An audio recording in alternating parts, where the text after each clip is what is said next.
Hello everyone, welcome back to the channel. Assessment year 25-26 की ITR file करते समय TDS amount mismatch के cases दिखाई दे रहे हैं। टीडीएस के केस में दोस्तों दो इंपॉर्टेंट डॉक्यूमेंट्स आईटीआर फाइलिंग करते समय आपके लिए रिक्वायर्ड होती हैं। पहला तो ये होता है फॉर्म 16 और दूसरा होता है फॉर्म 16A।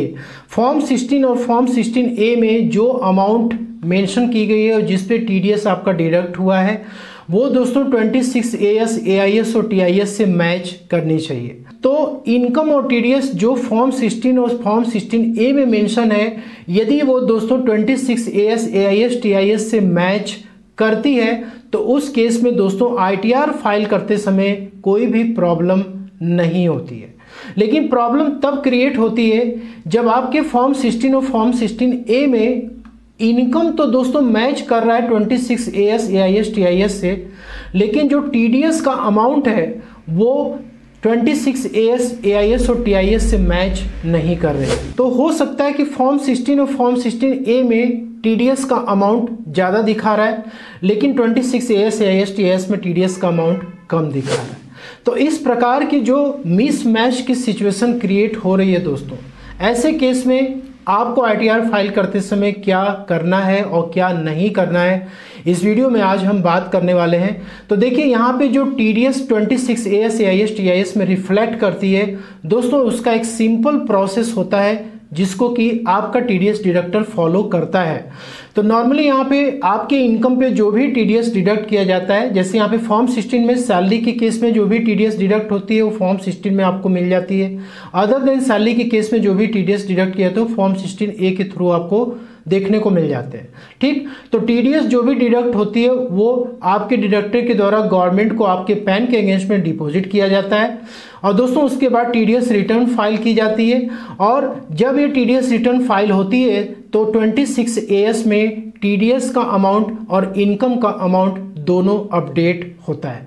लेकिन दोस्तों कई बार 26AS में जो इंफॉर्मेशन आती है, जो डेटा आता है इनकम का और टीडीएस का, वो गलत आ जाता है, जिसके वजह से कि ये जो टीडीएस है वो आपके फॉर्म 16 और फॉर्म 16A से मैच नहीं करता है। सबसे पहले इनकम मैच की सिचुएशन को हम देख लेते हैं। फॉर्म 16 को जब आप ओपन करते हैं तो यहाँ पे ग्रॉस सैलरी की अमाउंट आपको मेंशन की रहती है। दोस्तों इस ग्रॉस सैलरी पे कितना टीडीएस कटा है उस अमाउंट को चेक करने के लिए सबसे लास्ट वाले सेक्शन में आना होता है और यहाँ पर टोटल अमाउंट एजुकेशन सेस के साथ आपको दिख जाती है।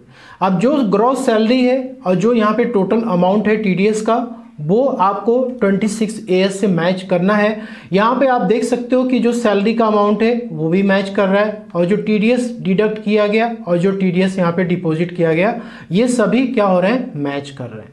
तो सैलरी और टीडीएस यदि आपके फॉर्म 26AS से और फॉर्म 16 या 16A से मैच कर रहा है तो फिर आईटीआर फाइल करने में आपको कोई प्रॉब्लम नहीं होगी। अब जो सेकेंड केस था हमारा कि फॉर्म 16 में और 26AS में जो इनकम है वो तो मैच कर रही है। जैसे आप यहाँ पे देख सकते हो 10,10,292 ये टोटल ग्रॉस सैलरी यहाँ पे रिपोर्ट की गई है और यदि हम 26AS को ओपन करते हैं तो यहाँ पे भी आप देख सकते हो कि 10,10,292 का यहाँ पे ग्रॉस सैलरी टोटल रिपोर्ट किया गया।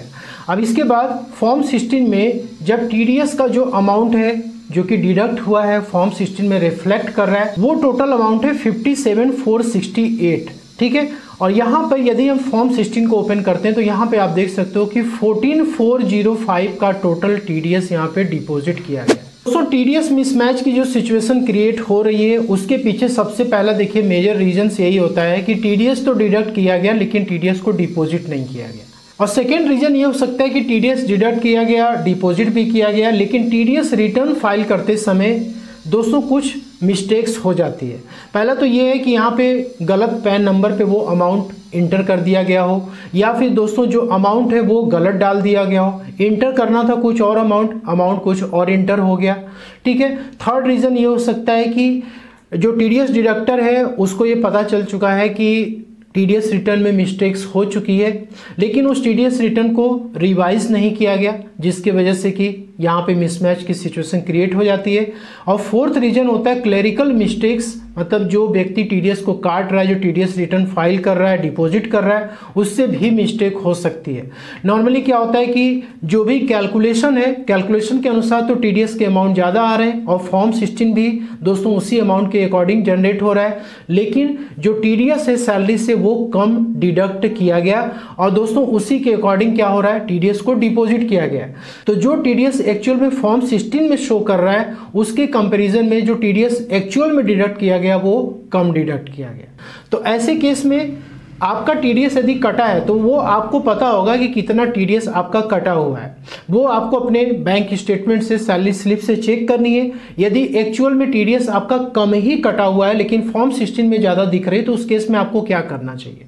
अब दोस्तों टीडीएस मिसमैच की जब केसेस क्रिएट होते हैं तो उस केस में आईटीआर फाइल करते समय आपको क्या करना है, कैसे आप अपनी आईटीआर को फाइल करेंगे यदि इस प्रकार के केसेस क्रिएट होते हैं। तो पहला केस यहाँ पे हो सकता है कि आप इनकम को एक्सेप्ट कीजिए, मतलब कि जो 26 AS में इनकम दिख रही है, जो आपके फॉर्म 16 में दिख रही है, वही इनकम आपको रिपोर्ट करनी है। अब 26 AS में जो टीडीएस है वो कम आ रहा है लेकिन फॉर्म 16 में ज़्यादा टीडीएस का अमाउंट आ रहा है।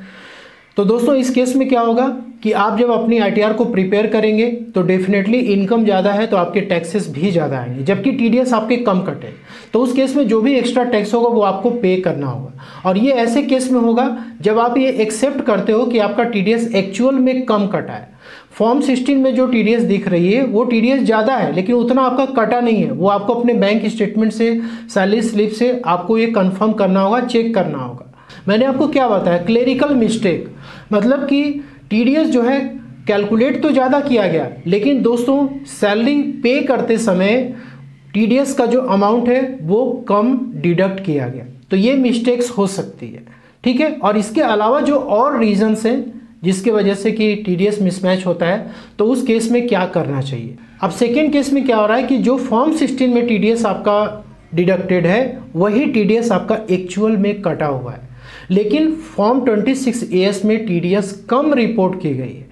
तो ऐसे केस में आप आईटीआर फाइल करने से पहले अपने एम्प्लॉयर से आप कांटेक्ट कर सकते हैं, अपना फॉर्म 16 भेजिए, 26 AS की कॉपी भेजिए, AIS TIS की स्टेटमेंट भेजिए और उनसे कंसल्ट कीजिए कि दोनों में मिसमैच क्रिएट हो रही है। आप टीडीएस रिटर्न को रिवाइज कीजिए जिससे कि मेरा जो एक्स्ट्रा टीडीएस है वो 26 AS में रिफ्लेक्ट कर सके और आईटीआर को हम फाइल कर सके। और दोस्तों यहाँ पे थर्ड केस ये हो सकता है कि आप टीडीएस रिटर्न को रिवाइज करने के लिए अपने एम्प्लॉयर को आप बार बार कांटेक्ट कर रहे हो लेकिन वो टीडीएस रिटर्न को रिवाइज नहीं कर रहा है, ठीक है। और ऐसे केस में फिर आपको आईटीआर फाइल करते समय क्या करना होगा, तो उस केस में दोस्तों आप अपने एम्प्लॉयर से जो रिमेनिंग टीडीएस का अमाउंट है जो कि आपका कट चुका है, ना तो वो 26 AS में दिख रहा है और दोस्तों ना ही वो आपको वापस मिला है, तो आप क्या कर सकते हो, रिमेनिंग अमाउंट अपने एम्प्लॉयर से आप डिमांड कर सकते हो कि आप वो रिमेनिंग अमाउंट हमें पे कर दीजिए। और आप जब आईटीआर को फाइल करोगे जितना आपका एक्स्ट्रा टैक्स आता है इंटरेस्ट और पेनल्टी के साथ वो आपको पे करना पड़ेगा, ठीक है। ये तो हो गया कि आईटीआर आपको कैसे फाइल करनी है टीडीएस मिसमैच के केस में। अब देखिए आईटीआर फाइल करते समय आपको क्या नहीं करना है। जनरली ऐसा होता है कि जो टैक्स पेयर्स होते हैं वो इन सब झंझट में पड़ना नहीं चाहते। तो दोस्तों आईटीआर में लोग पहली गलती ये करते हैं कि जो सैलरी 26 AS के अकॉर्डिंग रिपोर्ट की गई है वो जनरली फॉर्म 16 से भी मैच कर रही थी, वो तो टोटल इनकम दिखा देते हैं, लेकिन जो टीडीएस का जो रिमेनिंग अमाउंट है जो कि फॉर्म 16 में तो दिख रहा है लेकिन 26 AS में नहीं दिख रहा है, उन दोनों का जो डिफरेंस होता है वो क्या करते हैं, टीडीएस शेड्यूल में जाकर के वहाँ पे क्लेम करते हैं। दोस्तों नॉर्मली टैक्स पेयर क्या गलती करते हैं, यहाँ पे टैक्स पेड वाले सेक्शंस में आते हैं, यहाँ पे शेड्यूल टीडीएस 1 का जो यहाँ पे है जिसमें कि टीडीएस ऑन सैलरी आपकी अपडेट होती है। यहाँ पे दोस्तों क्या करते हैं, सिंपली एडिट पे जाते हैं और एडिट पे जाने के बाद यहाँ पे उन्होंने देखा कि भाई अमाउंट जो यहाँ पर आ रही है वो टोटल तो हमारे फॉर्म 16 से मैच कर रही है लेकिन जो टीडीएस है वो मैच नहीं कर रहा है। अब यहाँ पे लोग फॉर्म 16 को ओपन करते हैं और ये जो अमाउंट एक्चुअल में टीडीएस का है इसको क्या करते हैं, यहाँ पे अपडेट कर देते हैं। तो ये गलती आपको नहीं करनी है ITR फाइल करते समय। दोस्तों यहाँ पे जो TDS आपका ऑलरेडी अपडेटेड है 26 AS में, यदि आपने ज़्यादा TDS यहाँ पे क्लेम किया तो आपको डिमांड की नोटिस आ सकती है, पेनाल्टी भी लगाई जा सकती है। इसलिए आपके 26 AS में जो भी TDS दिख रहा है सिर्फ और सिर्फ वही TDS आपके ITR में क्लेम होगा, एक्सेस TDS यहाँ पे क्लेम नहीं होगा, क्योंकि आपके एम्प्लॉयर ने जब एक्चुअल में डिपॉजिट ही नहीं किया है तो आप यहाँ पे एक्सेस क्लेम नहीं कर सकते हैं। तो दोस्तों पहली जो गलती है उससे आपको बचना है। सेकेंड ये है कि रिड्यूस और total income to match the TDS। अब 26 AS में TDS कम रिपोर्ट की गई है, इनकम ज़्यादा दिख रही है, तो टैक्स पेयर गलती क्या करते हैं, इनकम को ही कम कर देते हैं, फेक डिडक्शंस फेक एग्जेम्पशंस दिखा करके इनकम को कम कर देते हैं, जिससे कि उनका जो TDS अमाउंट है वो मैच हो सके टैक्स से और उन्हें 1 रुपये भी टैक्स ना देना पड़े। तो ये गलती भी आपको नहीं करनी, आपको अपना इनकम कम नहीं करना है, ठीक है। और थर्ड यहाँ पे है कि आपको ये भी गलती नहीं करनी है कि आपको अपनी इनकम तो 26 AS के अकॉर्डिंग शो करनी है और आपको टोटल रिफंड भी क्लेम करना है। मतलब फॉर्म 26 AS में जो भी TDS कटा वो रिफंड टोटल लेना है।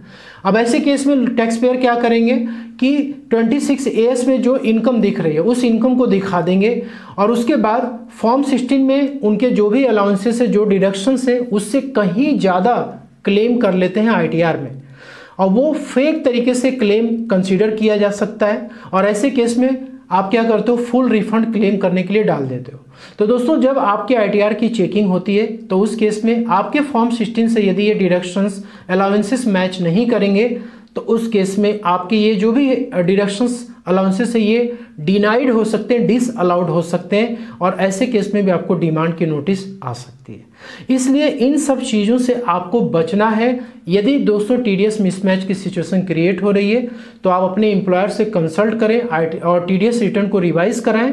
यदि आपका TDS एक्चुअल में ही कम कटा हुआ है तो फिर उस केस में आपको एक्स्ट्रा टैक्स जो है ITR फाइल करते समय पे करके तभी ITR आपको फाइल करनी है। तो आशा करता हूँ कि TDS मिसमैच के जो भी केसेस हैं उसका रिप्लाई आपको मिल गया होगा। वीडियो पसंद आए तो अच्छी लगे तो लाइक शेयर जरूर करें। मिलते हैं next video. Thank you so much.